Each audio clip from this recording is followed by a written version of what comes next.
যদি আমি বলি আমার রাসূল কেমন ছিলেন, তিনি ছিলেন মধ্যম আকৃতির, তিনি না লম্বা না খাটো। তিনি কখনো বা যখন হাজারো মানুষের সামনে দাঁড়াতেন, বিদায় হজের সময়ে 1,40,000 সাহাবা যখন ময়দানে, তিনি যখন আস্তে করে উঠে দাঁড়ালেন, ওনার চাইতে অনেক লম্বা লম্বা মানুষ থাকার পরেও অবাক বিশ্বে সবাই তাকিয়ে দেখলো সবার উপর দিয়ে যে মানুষটির মাথা মুবারক দেখা যায়, তিনি নবী মুহাম্মদুর রাসূলুল্লাহ সাল্লাল্লাহু আলাইহি ওয়াসাল্লাম। তিনি মধ্যম আকৃতির হওয়ার পরে সবার উপরে তার শির, সবার উপরে তার মাথা। সবাই অবাক বিস্ময়ে তাকিয়ে দেখলেন তার চুলগুলো হালকা হালকা কোঁকড়ানো। তিনি কখনো বা যখন চুলের ভিতরে তৈল দিয়ে আছড়াতেন, অবাক বিস্ময়ে মানুষ তাকিয়ে দেখতেন, মনে হতো চুলের মাঝে যেন মৃদুমন্দ ঢেউ দেখা যায়। তার কপালটা ছিল চওড়া শুভ্র, তার চোখের ভ্রুগুলো ছিল ধনুকের মতো বাঁকা, তার চোখগুলো ছিল টানা টানা ভাসা ভাসা, তার চোখের পাতাগুলো ছিল গোলাপের পাপড়ির মতো। তিনি কখনো বা যখন চোখের পলক ফেলতেন, অবাক বিস্ময়ে মানুষ তাকিয়ে দেখতেন, মনে হতো মৃদুমন্দ বাতাসে গোলাপ পাপড়ি দোল খাচ্ছে। তার চোখের সাদা অংশ ছিল রক্তিমাভ সাদা, কালো অংশ ছিল তার কৃষ্ণ কালো। তার ঠোঁটগুলো ছিল গোলাপি রঙের, তার নাকটা ছিল খাড়া, ছিদ্রগুলো ছিল ছোট ছোট, নাকের নিচে ঠোঁটের উপরে ছিল চিকন সরু গোঁফ। তিনি কখনো বা যখন মুচকি হাসতেন, তার গোলাপি রঙের ঠোঁট দুটো যখন একটু ফাঁক হয়ে যেত আর দাঁতগুলো যখন বের হয়ে যেত, মানুষ অবাক বিস্ময়ে খুঁজত কোথাও যেন বিজলি চমকিয়েছে। তিনি যখন প্রচন্ড গরমের মাঝে ঘেমে সিক্ত হতেন, কপালে তার মুক্তার দানার মতো ঘাম জমে যেত। তিনি যখন দৌড়ে দৌড়ে তার বিবিদের ঘরে যেতেন, আমাদের মায়েদের ঘরে, আল্লাহ রাসূল সাল্লাল্লাহু আলাইহি সাল্লাম ঘরে ঢোকার পরে মায়েরা দেখতেন কপালের মাঝে মুক্তার দানার মতো বিন্দু বিন্দু ঘাম জমে আছে।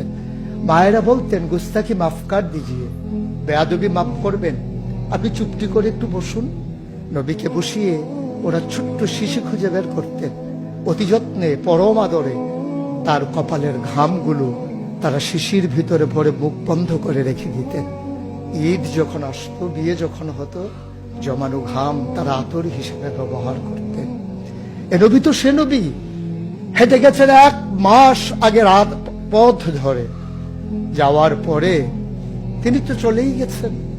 1 মাস পরে যখন আবার ওই পথ মারিয়ে কোন এক সাহাবা যাচ্ছেন, স্থানীয় বাসিন্দা যারা রাস্তার কিনারে যাদের ঘর, তাদেরকে ডেকে বললেন, ভাইরা এ পথ দিয়ে কি আমার নবী হেঁটে গেছে কখনো? বলেছে, সে তো 1 মাস আগের কথা, তুমি বুঝলে কেমনে? মুচকি হেসে সাহাবা জবাব দিলেন, হেঁটে গেছেন 1 মাস আগে, কিন্তু আজও সেই পথে নবীর গায়ের জান্নাতি গন্ধ পাওয়া যায়। এ আমার নবী, এ আমাদের নবী, আমাদের গর্ভের নবী। কেন পাঠালেন নবীকে? লাকাদ কানা লাকুম ফি রাসূলিল্লাহি উসওয়াতুন হাসানাহ। তিনি মডেল, তিনি আইডল, তিনি আইকন, তিনি অনুপম আদর্শ, তিনি আমাদের জন্য উসওয়াতুন হাসানাহ। তিনি পথ দেখিয়েছেন কেমন করে একটা ছেলে তার মায়ের কাছে ভালো সন্তান হতে পারে। তিনি আঙ্গুল দিয়ে দেখিয়ে দিয়েছেন কেমন করে কোনো এক স্ত্রীর কাছে ঈর্ষণীয় স্বামী হওয়া যায়। তিনি আচরণ করেছেন মা আয়েশার সাথে এমন যে আচরণ আজও যদি কোনো মেয়েরা করে, তাহলে তার স্বামী হবে তার কাছে সেরা স্বামী, শুধু সেই স্বামী তার স্ত্রীর সাথে সেই ব্যবহার করে। আল্লাহ রাসূল সাল্লাল্লাহু আলাইহি সাল্লাম আদরের নাতি হাসান হুসাইনের সাথে এমনই মধুর ব্যবহার করেছেন। কেউ যদি সেরা নানা হতে চায়, কেউ যদি সেরা দাদা হতে চায়, সেজন্য নবীজি যে আচরণ করেছে হাসান হুসাইনের সাথে, সেই আচরণ করেছে তার নাতনি নাতনির সাথে, তাহলে সে হয়ে যাবে সেরা নানা। কেউ যদি আদর্শ শিক্ষক হতে চান, কেউ যদি হতে চান উত্তম আদর্শের অনুসারী, তাইলে আল্লাহ রাসূল সাল্লাল্লাহু আলাইহি সাল্লামকে আল্লাহ নিজেই জানিয়ে দিলেন যে আমি তো আপনাকে দান করেছি ইন্নাকা লাআলা খুলুকিন আযীম, আপনি হচ্ছেন উত্তম থেকে উত্তমতর চরিত্রের অধিকারী। চরিত্র হচ্ছে 3 রকম, খুলুকুল হাসান, খুলুকুল করিম, খুলুকুল আযীম।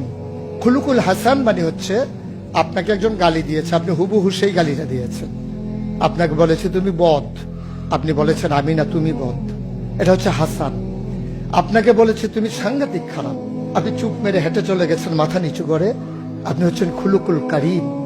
আর আপনাকে বলা হলো তুমি খুব খারাপ মানুষ, আপনি চুপ করে তো চলে গেলেনি, মসজিদে গিয়ে আপনি হাত উঠিয়ে দোয়া করছেন মাওলা।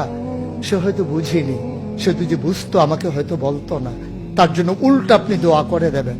এটাকে বলে খুলুকুল আযীম, যেটা ইন্নাকা লা আলা খুলুকিন আযীম। আল্লাহ বলছেন ও নবী, আমি হলাম সর্বোত্তম মর্যাদার অধিকারী, আর আপনি হচ্ছেন সর্বোত্তম চরিত্রের অধিকারী। সুতরাং যার কোনো তুলনা হয় না, তুলনা মেলা ভার, জুড়ি মেলা ভার।